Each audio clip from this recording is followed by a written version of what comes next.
Good morning, Abundant Life Church. This is Pastor Chris, and today we're going to be looking at Romans chapter 11, verses 25 down through 32. There was a small town only had a couple churches, and sure enough, here comes a woman knocking on the door at the Baptist church, and she wants to talk to the preacher. And this woman says that her cat Homer has passed away, and she's looking for a pastor who will do his service. Now, the preacher tried as politely as he could to turn her down, but she kept insisting. And finally, he said, "Madam, you have to understand, I am an ordained pastor. I don't do funeral services for pets, and I do not make exceptions to that rule." She said, "I don't know what to do. I've asked everybody, every other preacher in town. No one else will do it." And he said, "Well, madam, I'm sorry. Once again, I do not do services for pets, and I do not make exceptions to that."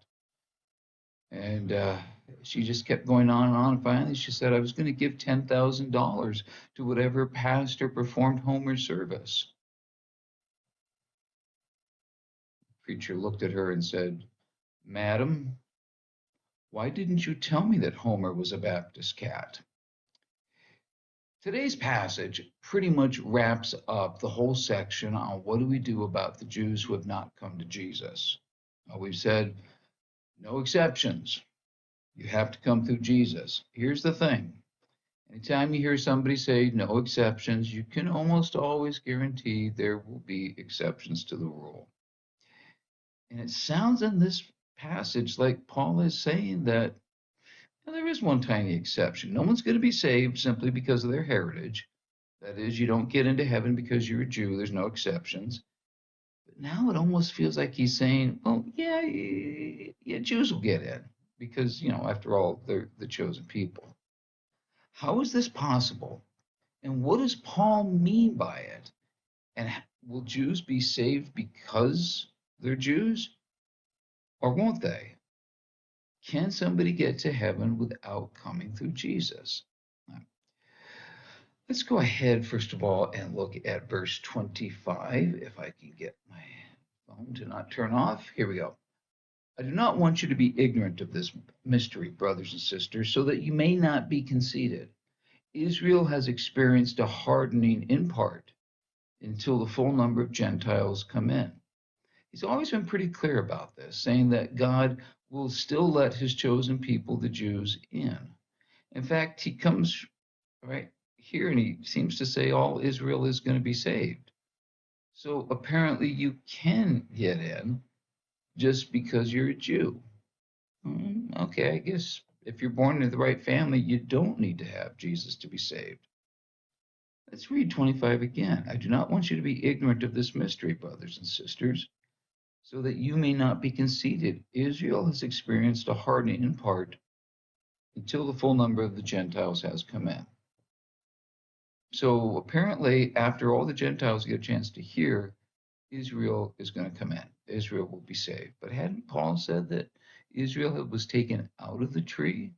What was that whole thing about Jewish branches being broken off so Gentile branches could be grafted in? But here he's saying God hasn't rejected his people and that all Israel is going to be saved. Okay, well, which is it? Do Gentiles get to be saved too just because they're Gentiles? How fair is that? Well, look at verse 26 now.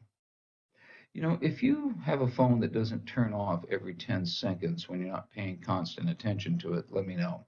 Verse 26. "And in this way, all Israel will be saved." Those are right there. "As it is written, the deliverer will come from Zion. He will turn godlessness away from Jacob."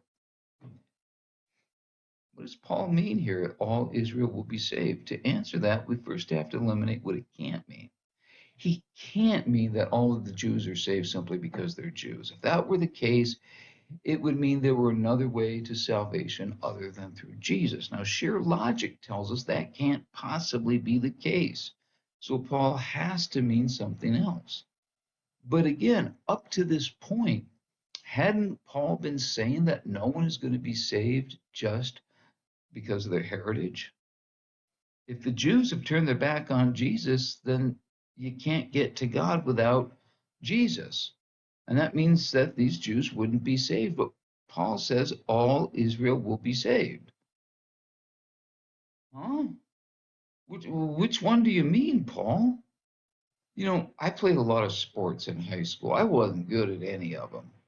I played football, basketball, baseball, I even wrestled for a couple of years, and I was pretty equally terrible at all of them. But here's the thing. Every coach I had at the beginning of the year always made the same speech. Men, he'd say to us 15-year-old boys, I have one rule. If you don't practice, you will not play. I don't care if you are a superstar. I don't care if you're the best player in the league and you're going to go pro someday. If you don't show up to practice, you will not be playing. And you could always be certain of one thing.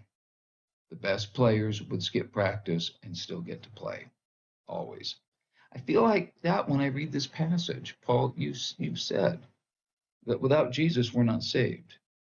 Now you're saying all Israel will be saved, even though most of Israel has rejected Jesus. Are you confused yet? Are the Jews in or are they out? Are they saved because they were born Jews? But if no one comes to the Father except through me, as Jesus said, then how can all the Jews come to the Father if they've rejected Jesus? How is this possible? Well, the answer is found in the next study. So tune in then. Until that time, have a great day.